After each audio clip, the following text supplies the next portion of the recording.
A Saudi tycoon employs an African caregiver for his autistic daughter, but secret cameras unveil the truth. He was among Riyadh's richest, a self-made billionaire renowned for commanding tech giants, erecting towering skyscrapers, and never betraying vulnerability. Yet fatherhood blindsided him, especially after his only daughter, Noor, was diagnosed with profound autism following her mother's abrupt death.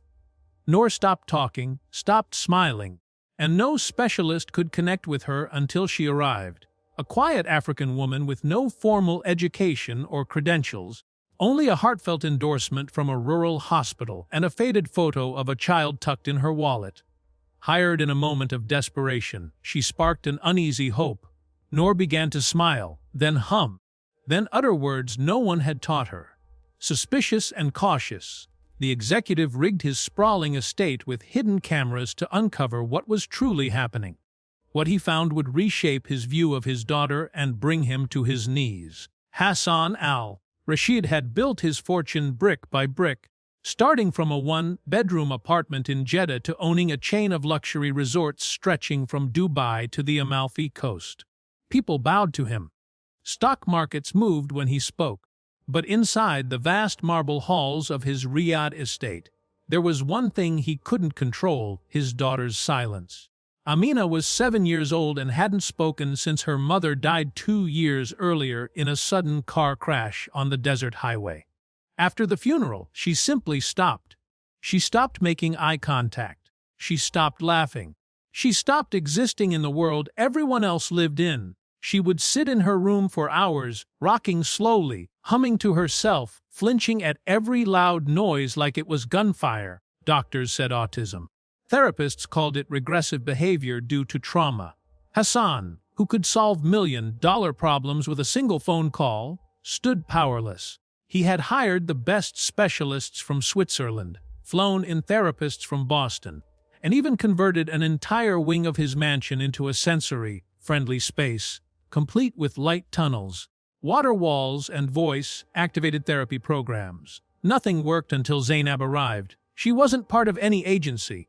Her resume was barely a page long. No polished degrees, just a gentle smile in her passport photo, and a reference from a small clinic in Nigeria. She had worked with special needs children in rural villages and had helped raise her sister's 6 children when their mother died. That was it. Hassan didn't want to interview her at first. It was his sister Lila who'd found Zainab through an online post and insisted he give her 1 week. 1 week, not to fix Amina, Lila had said, but to be with her. No therapy, no pressure. Hassan relented, more out of exhaustion than hope.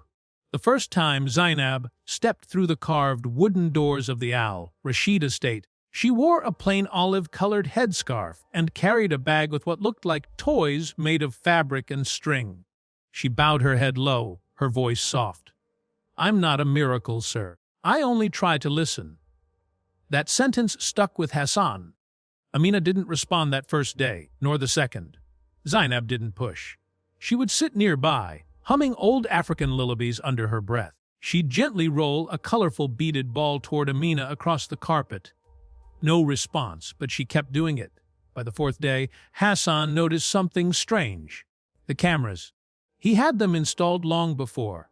Discreet little spheres tucked behind chandeliers and along the doorframes of every main room.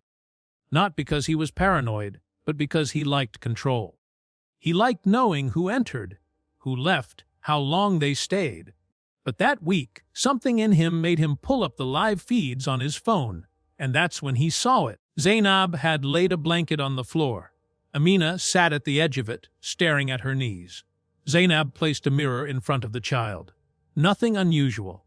But then she whispered, "Beautiful girl. Look at this face. Look how brave she is."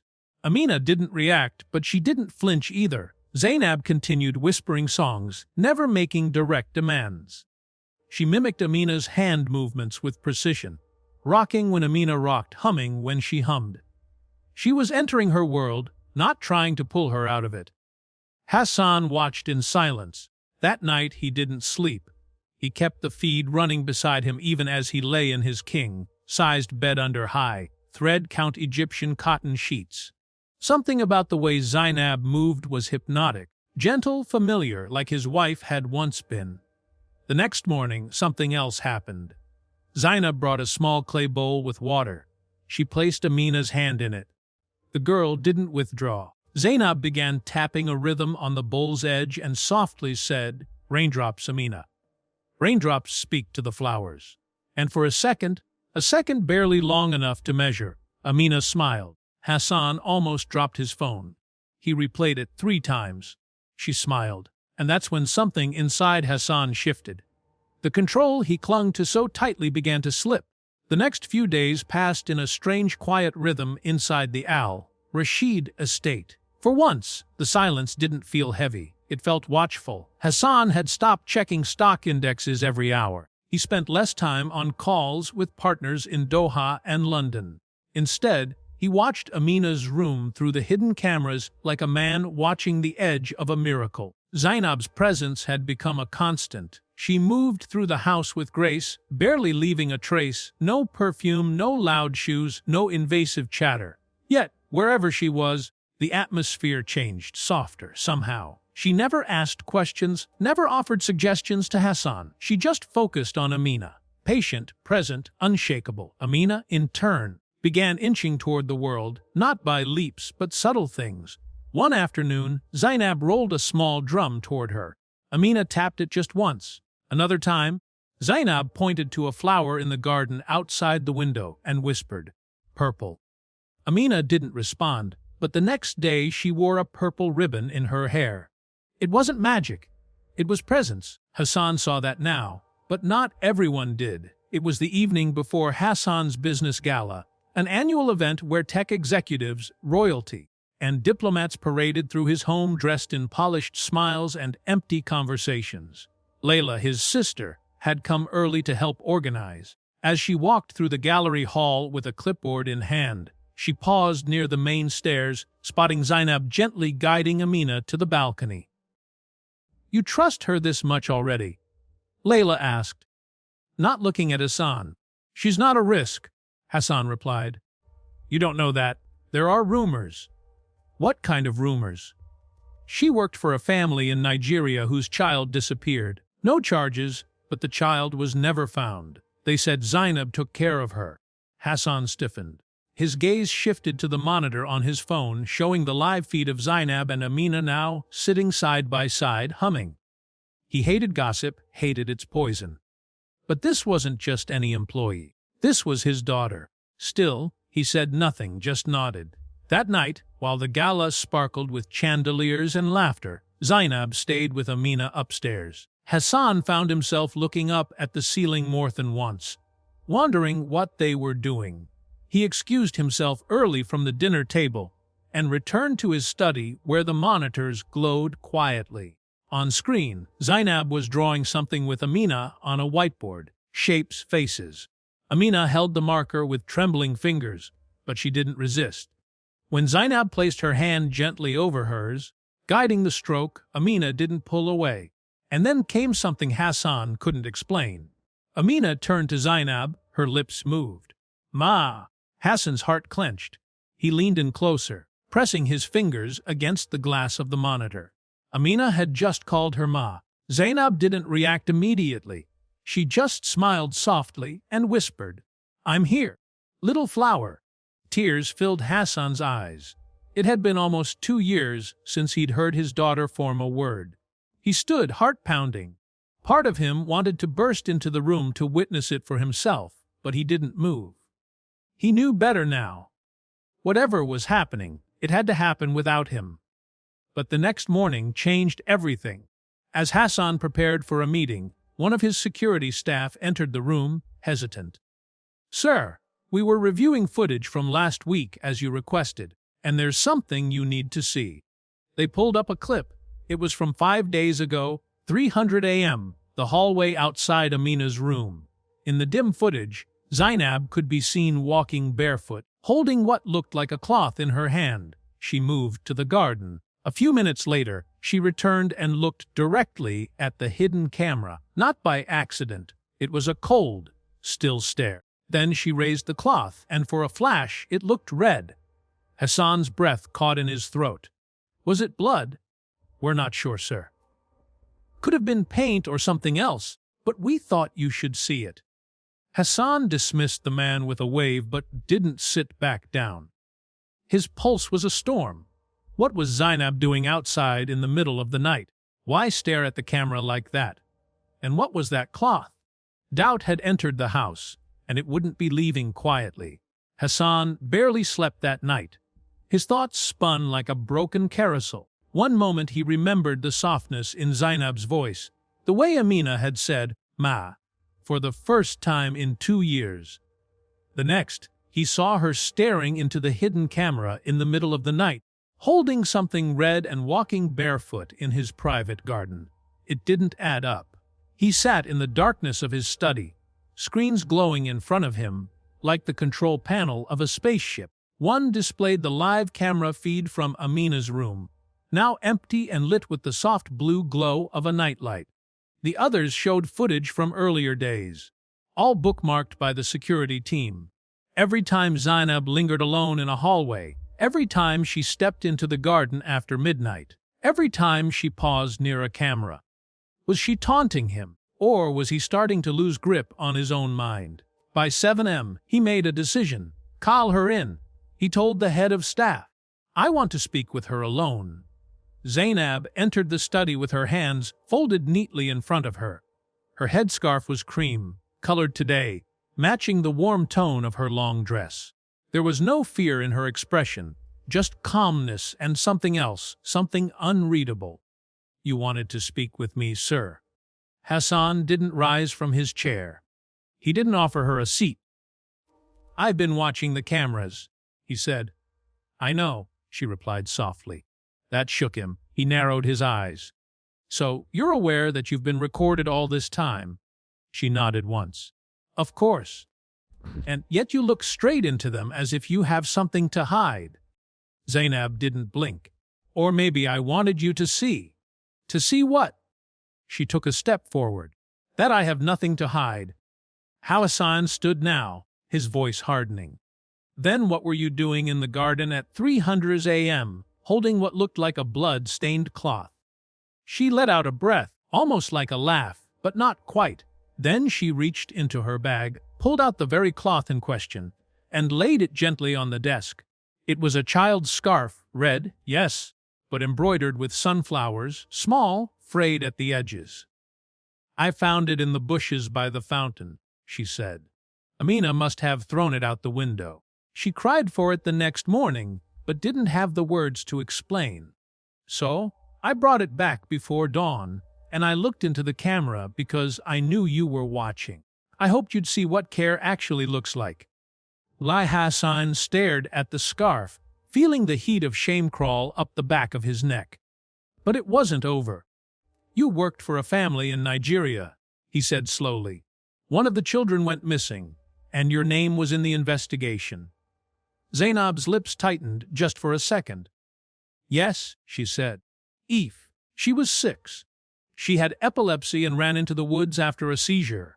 I was the one who found her body 2 days later, but no one remembers that part. Hassan's chest tightened. Why didn't you tell me this before? Would you have hired me if I had? The question sliced through the room like a blade. He had no answer. I'm not a miracle worker, she said again, quieter this time. I'm just someone who listens. Sometimes that's the only thing a child needs. Not more therapy, not more silence. Who for the first time in years, Hassan felt disarmed. He sat back down. I don't know what to believe, he admitted, his voice raw. Zainab nodded. Then believe your daughter. She's the one who's changing. At that exact moment, as if summoned by the universe, Amina appeared in the doorway. She didn't speak. She didn't run. She walked calmly, barefoot, and placed her hand on Zainab's. Hassan stared. She never initiated touch before. She never came into a room without screaming first. Now she was steady. Zainab smiled, looking down at the child. Are you ready for the garden, little flower? Amina nodded just once, and they walked out together. Hassan remained frozen in his chair, heart pounding, not from fear, but from something even more dangerous, hope. But that hope would soon be tested. Because someone else had been watching the cameras too, and they weren't nearly as forgiving. The desert sun was low when the phone rang. Hassan was standing by the marble railing of his private balcony, sipping Arabic coffee, trying to shake off the strange tension that had been clinging to him since Zainab left his office. He didn't recognize the number. Nigerian code. He hesitated, then answered. "Mr. Al-Rashid," the voice asked, male, slight accent, calm but precise. "Yes. Who is this?" "My name is Dr. Cheek Okoro. I was the director of the clinic Zainab used to work at. I heard she is now in your employment." Hassan straightened, heart quickening. "I've done some research on her background." "I know, and that's why I'm calling." There was a long pause. "There's something you need to understand about Zainab. She's not who you think she is." Hassan gripped the phone tighter. "Then tell me." "She's not dangerous," the voice said, "but she carries something most people don't know how to handle: grief, deep personal grief that she never talks about. She lost a child of her own, a daughter. And when Eve, my patient, died during her care, it broke something inside her. Not because she was responsible, but because she saw her own child in that girl." Hassan felt the words land like stones. He turned away from the balcony's view, now staring into the distance without seeing it. "Why wasn't this in her records?" he asked. "Because she never speaks about her daughter, even to us. She vanished for months after Eve died. When she came back, she was changed. Calmer, quieter. But with children, especially those with special needs, she had a gift. Like she could hear them when no one else could." Hassan felt something catch in his chest. "Then why are you telling me this now?" "Because I just received a call," the doctor said. "Someone from your staff asking questions, digging. I thought you should hear the full story before they twist it into something else." Hassan lowered the phone slowly. His mind was spinning. Someone in his house was trying to sabotage her. Later that evening, he summoned his head of security, Tariq. A loyal man, ex-military, sharp eyes, quiet demeanor. But Hassan had learned long ago that even the loyal sometimes needed watching. "Did you contact anyone in Nigeria?" Hassan asked directly. Tariq blinked. "No, sir. Only reviewed public records." Hassan nodded, reading his posture. No lie. But that didn't settle him. If not Tariq, then who? That night, as the palace settled into silence, Hassan sat alone in the control room behind his study, where the full camera archive was stored. He reviewed footage from the past 3 days, skipping through endless hours of quiet hallways and closed doors, and then he saw it. Lila, his sister. She was in the study 2 nights ago, alone on the computer. She had gone into the archives. He stared at the footage, heart slowly turning to stone. Why? He found her in the morning, arranging flowers in the main hall, pretending she was part of the household like she used to be before their mother died. She smiled as he approached. "Good morning, brother." "You went through the camera archives." Her face twitched, just slightly. "I was concerned," she said. "You brought a stranger into your home around Amina. I had a right to be sure. You called Nigeria. I had to. She was too perfect, and I was right, wasn't I? She's hiding pain. That's dangerous." "Oh, no," Hassan said, his voice rising. "You didn't call because you were protecting Amina. You called because you can't stand not being in control." Layla's eyes flashed. "You think I'm the threat. She has your daughter calling her ma. She's replacing your wife in that child's eyes." The words cut deep. Hassan stepped back like he'd been struck. "She's helping her heal," he said, jaw clenched. "And what happens when she leaves? Or when Amina forgets her real mother entirely?" Hassan turned away, but deep inside, the seed of fear had already been planted. Later that evening, as he watched Amina gently place her head in Zainab's lap while she sang, the storm inside him grew. He wanted to believe in the calm Zainab brought, but now the very peace that once soothed him started to feel dangerous. What if Lila was right? What if this was all too good to be true? 2 days later, just before dawn, Hassan was awakened by the sound of footsteps, urgent, echoing through the stone corridors of his estate. He sat up in bed, heart pounding, already sensing that something had cracked wide open. There was a knock on his door. Then Tariq entered without waiting for permission. "Sir," he said, breathless. "There's a problem." Hassan was already standing. "What is it?" "It's Zainab. She's in the library. The staff found her there, and she had something in her hands." Hassan's blood ran cold. He followed Tariq down the main corridor.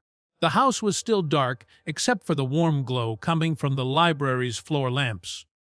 And there she was, Zainab, standing alone in the center of the room, barefoot, holding a silver box Hassan hadn't seen in years. It was his late wife's memory box, locked, hidden behind a false panel in the shelf. "How did you find that?" Hassan asked, voice sharp and low. Zainab looked up. "I didn't steal it. Amina led me here." "What?" "Last night, she touched the wall beside the shelf. She whispered something. Mama inside. I followed her. She knew." Hassan took the box from her hands, breath unsteady. He opened it carefully. Inside were old photos, handwritten letters, and a small voice recorder his wife used to keep near Amina's crib. Everything was intact, but none of it explained how a stranger could have found something even his staff didn't know existed. "I want answers," he said, eyes burning. "No more quiet smiles, no more riddles." "Who are you, Zainab?" She didn't flinch. "I am exactly who I said I was," she replied. "But I see things others don't. I don't just work with children. I listen to them. Amina showed me the way. That's all." Hassan didn't believe it. Couldn't believe it. Not anymore. He called for Layla. 10 minutes later, she arrived, still in her robe, but clearly satisfied that the storm she had seeded had finally broken. "She has to go," Layla said before he even asked. Zainab turned toward the door. Her face didn't crumble, no tears, just stillness. Only when she reached the threshold did she speak. And even then, it was only to Hassan. "She needs safety, not fear. You'll regret this." And then she was gone. Amina woke up 2 hours later. The house was colder. She didn't smile, didn't hum, didn't walk to the garden like she had for the past few days. When Hassan entered her room, she looked at him, really looked, and whispered a single word, "Ma." He sat beside her and took her small hand, trying to comfort her, but she recoiled. Gently, but unmistakably. That night, the silence in the palace returned. But it wasn't the gentle silence that had come with healing. It was sharp, empty, like grief in a tuxedo. For the next 3 days, Amina regressed. She stopped responding to music. She stopped touching food with her hands. She even stopped meeting his eyes. And then the final blow. One of the therapists, a well-meaning woman from Germany, tried to engage her with flashcards. Amina suddenly screamed, a long, guttural, piercing scream that shattered the windows of Hassan's composure. She curled into herself like a paper flower set on fire. And nothing, not toys, not light, not his voice, could bring her back. That night, Hassan returned to the hidden camera archives again. He played the old footage Zainab sitting beside Amina, Zainab helping her touch water, touch color, touch feeling. Then he watched the moment Amina had guided her hand to the shelf in the library. It wasn't random. Amina had tapped the wood 3 times, right where the hidden panel was. She had known. And somehow, so had Zainab. Hassan's hands trembled. He picked up his phone. It rang 4 times before the line connected. She answered. "You were right," he said. "I sent away the one person who truly saw her. Please come back." There was a pause. Then Zainab spoke. "She's not a case. She's not broken. She just needs truth." "Then come help me give it to her," he said, his voice breaking. Another pause. "I'm already at the gate." The sun hadn't yet risen when Hassan heard the soft chime of the front gate being unlocked. He stood in the grand foyer, barefoot, wearing only his linen shirt and trousers, his hair uncombed, his face weary. He hadn't slept, and yet he felt more awake than ever. Zainab entered without a word. She didn't need one. Her eyes carried enough. Behind her, in the faint gold light of morning, Amina appeared at the top of the staircase. She was holding the sunflower scarf, her favorite, and clutched it like a lifeline. Zainab looked up and met her gaze, and then Amina began to descend the stairs, one step at a time, barefoot like her father. "Amina," Hassan whispered. But the little girl didn't look at him. She walked straight to Zainab and stopped in front of her. The room held its breath. Then, slowly, Amina reached up and touched Zainab's face. It was a small, trembling hand, but the gesture was deliberate, curious, intimate. And then, without prompting, she whispered something no one had heard her say since she was a baby. "Sef." The word dropped into the silence like a stone into still water, and the ripple spread straight into Hassan's heart. Tears rose in his eyes, uninvited, uncontrolled. He turned away, but not fast enough. Zainab had already seen. He wasn't a man used to weeping. He had cried when his wife died, but alone, behind locked doors, with a bottle of arak in his hand and the curtains drawn tight. He had never cried in front of another person. Not like this. But now, something inside him gave in. He dropped to one knee, holding his daughter in his arms, pressing his forehead to hers. "I'm sorry," he whispered again and again. "I'm so sorry." Zainab knelt beside them, placing one hand gently on Amina's back. "No move forward now," she said softly. "No more looking behind." That morning, Hassan gathered the staff in the main parlor. He stood in front of the marble fireplace with Zainab beside him and Amina in her lap. Layla was present too, her face unreadable. "I owe you all an apology," Hassan began. "I let suspicion take over where trust was growing. I doubted someone who gave this house peace, not danger. From today, Zainab is not just Amina's caretaker. She is part of this family." There was a pause. One of the younger maids began to clap, then Tariq, then the rest. Even Lila, though her hands moved slowly, her eyes still clouded by pride and confusion. Hassan turned to Zainab later that evening as they sat in the courtyard garden, where Amina now played quietly with a bowl of colored stones. "Why did you come back?" he asked.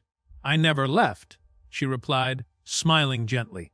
"I waited for you to open the door." He looked at her. This woman with no titles, no resume worth a billionaire's attention, no credentials. And yet she had done what entire teams of specialists couldn't. "You said once that you lost a daughter," he said.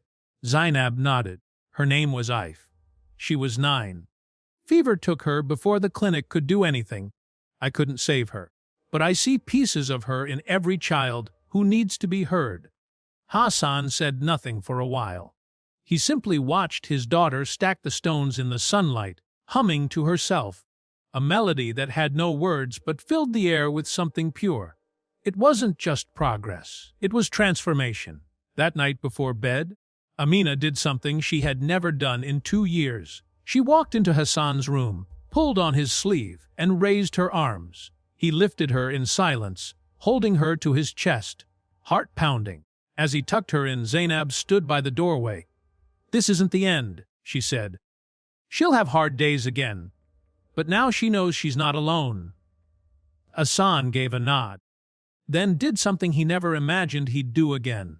He pressed a gentle kiss to Amina's forehead, glanced at the woman in the doorway, and murmured, "Thank you for rescuing us both." Zainab's smile was warm. "You found your own way. You just needed to recognize true love." For the first time in years, Hassan switched off the cameras. He didn't need to monitor trust anymore. He could finally feel it. Time moved on. The house, once heavy with silence, now rang with Amina's laughter. Soft, sometimes halting, but genuine. She spoke in synth her gaze, but Hassan no longer craved flawless speech. He cherished her presence. Zainab remained, not as a caregiver, not as staff, but as kin. One evening, Hassan discovered an old camera hidden behind a bookshelf. He held it briefly, then set it aside, turning just as Amina darted across the garden, barefoot, chasing butterflies. She looked back, grinned, and whispered, "Baba!" That moment, unrecorded by any lens, was carved into his heart forever. If this tale stirred your soul, please subscribe and leave a like. Share it with someone who holds faith in second chances and the strength of quiet love.